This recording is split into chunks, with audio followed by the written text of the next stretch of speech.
Hello guys, स्वागत है आप सबका मेरे चैनल पर। सबसे पहले आप वीडियो को लाइक कर देना और अगर आप चैनल पर पहली बार आए हैं तो याद से चैनल को सब्सक्राइब भी कर दीजिएगा और बेल आइकन भी ऑन कर दीजिए ताकि मैं जब भी वीडियोस अपलोड करूं तो आपको सबसे पहले नोटिफिकेशन मिल जाए। तो चलिए वीडियो को स्टार्ट करते हैं।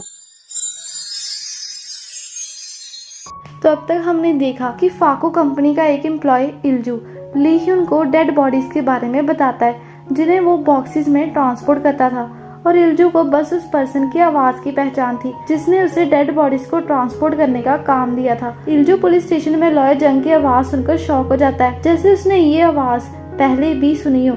इसके बाद ली ह्यून प्लानिंग ऑफिसर से बात करने जाता है और बाहर सनवू उनकी बातें सुनने की कोशिश कर रहा था तो पुलिस चीफ उसे देख लेते हैं और उसके जाने के बाद वो खुद उनकी बातें सुनने लगते हैं। ली ह्यून प्लानिंग ऑफिसर से पूछता है कि आपने तो कहा था कि मिन मर गया था। तो प्लानिंग ऑफिसर कहती है कि मैंने पूरी कंट्री में उन्हें ढूंढा था। तो उसी समय पुलिस चीफ अंदर आ जाते हैं और प्लानिंग ऑफिसर से पूछते हैं कि क्या ये वही बच्चा है।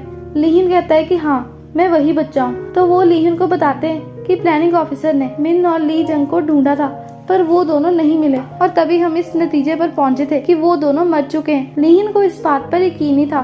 तो पुलिस चीफ उसे पूछते हैं कि क्या तुम्हें विश्वास है कि वो दोनों जिंदा है। ली ह्यून कहता है कि हाँ, ऐसा हो सकता है। रूम से बाहर आकर ली ह्यून लॉयर जंग से मिलता है जो उससे पूछता है कि क्या तुम ठीक हो, क्योंकि तुम्हारे चेहरे से तो ऐसा नहीं लग रहा। ली ह्यून उससे कहता है कि ली जंग को डिफेंड करने के लिए मैं तुम्हें ट्रीट देना चाहता हूँ और तुम भी तो मेरे क्लोज होना चाहते थे, तो अब मैं भी तुम्हारे क्लोज होना चाहता हूँ। ये सुनकर लॉयर जंग के चेहरे पर अजीब सी स्माइल आती है। घर पर मिस चार ली ह्यून के साथ मूवी देख रही थी पर मूवी इंग्लिश में थी तो वो ली ह्यून से कैप्शन ऑन करने को बोलती है पर ली ह्यून उसे इग्नोर कर देता है। फिर वो ली ह्यून से इल्जू की इंटेरोगेशन के बारे में पूछती है पर ली ह्यून उसे ही सवाल करता है कि क्या तुम्हें विश्वास है कि तुम्हारे फादर आज भी जिंदा है। मिस्टा कहती है कि हाँ, मैं विश्वास करने की कोशिश करती हूँ और फिर वो उसे बताती है कि मुझे पता है कि तुम अपने छोटे भाई मिन को ढूंढ रहे हो और तुम जितना ज्यादा बिलीव करोगे उतनी ज्यादा पॉसिबिलिटी है कि मिन जिंदा हो। ली ह्यून मिस्टर से कहता है कि जब तक हम उस स्टॉकर को ढूंढ नहीं लेते तो मेरे घर पर रह सकती हो।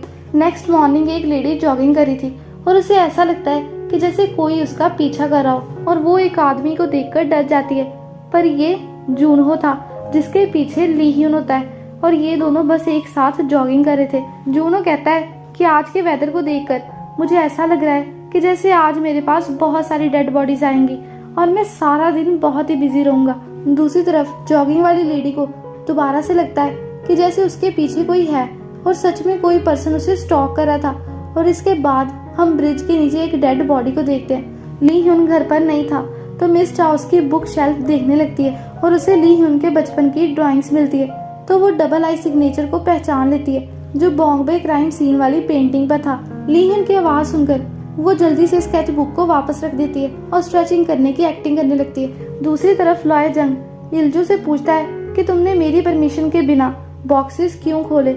इल्जू उसे सॉरी कहता है तो लॉयर जंग उसे पूछता है कि तुमने ली ह्यून को क्या बताया। तो इल्जू कहता है कि मैंने ये बताया कि लास्ट बॉडी जो ट्रांसपोर्ट हुई थी वो प्रोसिक्यूटर शिन की थी। तो हम फ्लैशबैक्स में देखते हैं कि लॉयर जंग ने ही ली ह्यून के सर पर मारा था और फिर वो कहता है कि आई एम सॉरी ब्रदर। तो प्रेजेंट में ली ह्यून इल्जू के हिडन अकाउंट की पासबुक देखता है जिसमें मनी डिपॉजिट करने की डेट उसी टाइम के आसपास थी जब ली ह्यून कोरिया वापस आया था। ली ह्यून सोचता है कि क्या ये कोइंसिडेंस हो सकता है और फिर वो खुद से कहता है कि प्लीज ऐसा मत सोचो और ये सब भूल जाओ। दूसरी तरफ सनवू एक लेडी के साथ डेट पर जाता है और ये वही जॉगिंग वाली लेडी थी और इसका नाम है जी ह्यून।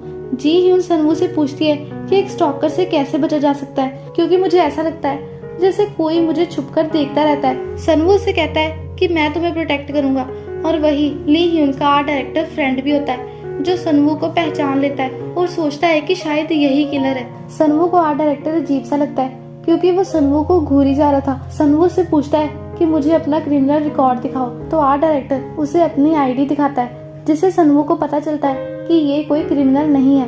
और फिर जी ह्यून भी वहाँ से चली जाती है जिसके पीछे एक आदमी जाता है पर सनवू उस पर ध्यान नहीं देता। पुलिस स्टेशन में कांग टीम को बताता है कि एक न्यू मर्डर केस आया है। ये सुनकर ली ह्यून खुश हो जाता है और फिर ये सब क्राइम सीन पर पहुँचते हैं। क्राइम सीन पर जूनहो बताता है कि विक्टिम की नेक पर एक निशान है और ब्लड को भी बॉडी से साफ किया गया है। ली ह्यून कहता है कि या तो किलर ने ये सबूत मिटाने के लिए किया और या फिर मर्डर करने के बाद उसे गिल्ट हुआ और इसीलिए उसने ब्लड को साफ कर दिया। चोई और जून हो बताते हैं कि हमने पहले भी ऐसे क्राइम्स देखे हैं। ये सुनकर लीहियन खुश हो जाता है क्योंकि उसे लगता है कि ये पक्का किसी सीरियल किलर का काम है। ऑफिस में सारी टीम उन सिमिलर मर्डर केसेस की इंफॉर्मेशन इकट्ठी करते हैं जिनमें लेडीज को किडनैप करने के एक हफ्ते बाद उनकी डेड बॉडीज मिली थी। जी ह्यून को अपने घर पर ड्रॉर में एक कैमरा मिलता है तो वो पुलिस को कॉल करती है। बाहर पुलिस का वेट करते हुए वो डिसाइड करती है कि उसे एक बार सनवू को भी कॉल करके इसके बारे में बताना चाहिए, पर सनवू के फोन उठाते ही कॉल कट हो जाती है और वहाँ एक ब्लैक वैन आकर उसे किडनैप कर लेती है। सनवू को उसकी फिक्र होती है और वो जिमी को फोन नंबर से जी ह्यून का एड्रेस पता करने को बोलता है और फिर वो जी ह्यून के घर जाते हैं। पुलिस स्टेशन में ली ह्यून पास्ट वाले केसेस को स्टडी करके बताता है कि ये किलर लेडीज को किडनैप करके एक हफ्ते बाद उन्हें मार देता है, तो इसका मतलब है कि हमें जी ह्यून को एक हफ्ते के अंदर अंदर बचाना होगा। दूसरी तरफ जी ह्यून को होश आता है और एक लेडी उसके पास आकर उसे चुप रहने को बोलती है। मिस्टर ली ह्यून से पूछती है कि तुम्हें इस केस में इतना इंटरेस्ट क्यों है। ली ह्यून उसे बताता है कि मैं बस अपना ध्यान भटकाना चाहता हूँ क्योंकि मैं कुछ बातें भूलना चाहता हूँ। वहाँ पर कांग आकर इन दोनों को एक साथ देख लेता है और शायद इससे वो डिसअपॉइंट हो जाता है। जो ये बिल्डिंग के लोगों के बारे में इंफॉर्मेशन ढूंढ रहा था और उसे पता चलता है कि इन सब में एक सेक्स ऑफेंडर भी रहता है। दूसरी तरफ सनवू और जिमी बिल्डिंग की ऑनर लेडी से पूछ रहे थे कि आपने किसी को बिल्डिंग की चाबियां दी थी, तो ऑनर लेडी मना कर देती है, पर बाद में वो अपने बेटे को कॉल करके पूछती है कि क्या तुमने फिर से मेरी चाबियां उठा ली। एंड गेस व्हाट, सनवू और जिमी ये सुन लेते हैं तो ऑनर लेडी अपने बेटे को वहाँ से भागने को बोलती है। सनवू और जिमी उसका पीछा करते हैं और फिर वो इस ऑनर लेडी के बेटे का अपार्टमेंट भी चेक करते हैं तो उन्हें एविडेंस मिल जाता है। ऑनर लेडी के बेटे को इंटेरोगेशन रूम में लाया जाता है। इस लड़के का नाम पाक्सू है। पाक्सू ने बताता है कि जी ह्यून मेरी गर्लफ्रेंड थी। ली ह्यून उसे और भी लड़कियों की फोटो दिखाता है जिन्हें भी पहले इसी तरह मारा गया था, तो पाक्सू एडमिट करता है कि हाँ ये सब मेरी गर्लफ्रेंड थी, पर पता नहीं ये सब कैसे गायब हो गई। ली ह्यून सारी टीम को बताता है कि शायद पाक्सू को एक सिंड्रोम है जिसमें इंसान बहुत जल्दी किसी के प्यार में पड़ जाता है और उसे ऐसा लगने लगता है कि जैसे दूसरा पर्सन भी उससे बहुत प्यार करता है। मिस्टर सबसे कहती है कि क्यों ना मैं उससे पूछताछ करूं, शायद वो मुझे कुछ बता दे, क्योंकि मैं ऐसा प्रिटेंड करूंगी जैसे मैं उससे प्यार करती हूँ। कांग कहता है कि क्यों ना हम चोई को लड़की बनाकर पाक्सू के सामने भेज दें, पर मिस चा जल्दी से उठकर इंटेरोगेशन रूम में चली जाती है। मिस चा पाक्सू से फ्रेंडली होने की कोशिश करती है, पर पाक्सू को पता चल जाता है और वो उससे कहता है कि ये सब करना बंद करो क्योंकि तुम मेरी टाइप की नहीं हो।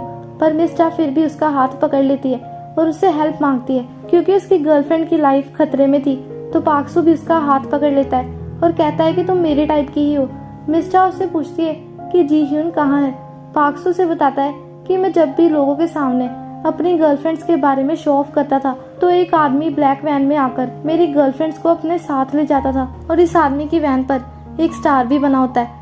इसके बाद मिस चा वॉशरूम में अपने हाथ ही वॉश करती जाती है और ली ह्यून बाहर उसका वेट कर रहा था, तो मिस चा कहती है कि अभी भी मेरे हाथों से वो अजीब सी फीलिंग नहीं जा रही। ली ह्यून उसका हाथ पकड़ लेता है और उससे कहता है कि अब तुम बेटर फील करोगी। जिमी को पाक्सू की फाइल्स में एक फोल्डर मिलता है जिसमें सारे विक्टिम्स के नाम थे, पर सिर्फ पहले वाली विक्टिम को छोड़कर। फिर उन्हें अपलोड किए हुए रिकॉर्ड्स भी मिलते हैं जिसमें पाक्सू ने सारे विक्टिम्स की वीडियोस को ऑनलाइन साइट पर अपलोड किया था जिसे बहुत सारे लोग देख सकते थे। तो ऐसे किलर को ढूंढना बहुत ही मुश्किल है। नेक्स्ट सीन में लॉय जंग ली ह्यून को कॉल करके कहता है कि तुम्हें मुझे ट्रीट देनी थी और आज मैं फ्री हूँ, तो क्या मैं तुम्हारे घर खाने पर आ सकता हूँ। ली ह्यून इस बात के लिए एग्री हो जाता है और उसे एड्रेस सेंड कर देता है। ऑफिस में ली ह्यून मिस चा को किलर का कॉमन रास्ता बताता है जो वो शायद डेली यूज करता था और ये सारे मर्डर्स इसी हिसाब से हुए थे और शायद किलर इस काम के लिए अपनी दूसरी कार यूज करता था और इन सारे विक्टिम्स के सर पर चोट लगी थी। मतलब ये काम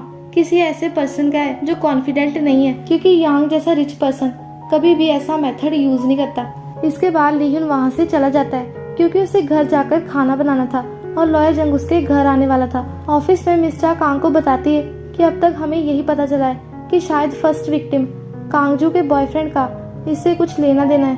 कांगजू का बॉयफ्रेंड एक बिजनेसमैन है और उसके पास बहुत सारे पैसे हैं, मतलब उसके पास बहुत सारे घर भी होंगे और वो हर रोज वही रोड यूज करता है। कांग मिस चा को लेकर फर्स्ट विक्टिम कांगजू के बॉयफ्रेंड के पास जाता है। कांगजू का बॉयफ्रेंड उनकी बातों का कोई जवाब नहीं देता, पर ये बताता है कि जब उसकी गर्लफ्रेंड कांगजू की बॉडी मिली थी तो पुलिस ने उस पर शक किया था और फिर वो उन्हें आगे से उसके लॉयर से कांटेक्ट करने को बोलते हैं। दूसरी तरफ लॉयर जंग ली ह्यून के घर पहुंच जाता है और सारे घर को देखने लगता है। ली ह्यून की नजर लॉयर जंग पर जाती है, जिसका कोल्ड फेस पिघल गया था और वो एक पल के लिए मिन बन गया। और वो अपने बड़े भाई ली ह्यून को खाना बनाते देखकर छोटे ली ह्यून को इमेजिन करता है जब वो खुद भी बहुत छोटा था। मिस चा को कांग जू के बॉयफ्रेंड के घर वही ब्लैक वैन दिखती है, जिसकी नंबर प्लेट भी फेक थी। मिस चा को वैन पर स्टार साइन भी दिखता है, जो बिल्कुल वैसा था जैसा पाक सू ने बताया था। ली ह्यून के घर पर जून हो भी आ जाता है, जिसे ली ह्यून ने ही इनवाइट किया था। ली ह्यून कहता है कि तुम दोनों एक दूसरे को जानते हो और मेरे पास बहुत सारा खाना है, तो मैंने जून हो को भी इनवाइट कर लिया। दूसरी तरफ कांग बैकअप के लिए कॉल करता है, पर एक बड़ा सा आदमी उन्हें वहाँ देख लेता है और उन पर अटैक कर देता है और वो कांग को चाकू मारने वाला था। पर मिस चा को कांग के बैग में गन मिल जाती है, पर कोई पीछे से मिस चा के सर पर डंडा मारता है और ये वही लेडी थी जिसने जी ह्यून को चुप रहने को बोला था। और फिर ये बड़ा सा आदमी कांग को चाकू मार देता है और मिस चा को उठा देता है, पर कांग कुछ नहीं कर पाता। तो इसके बाद की स्टोरी मैं आपको नेक्स्ट वीडियो में बताऊंगी। तो मिलते हैं नेक्स्ट वीडियो में। Bye bye, see you again. Out of your mouth, you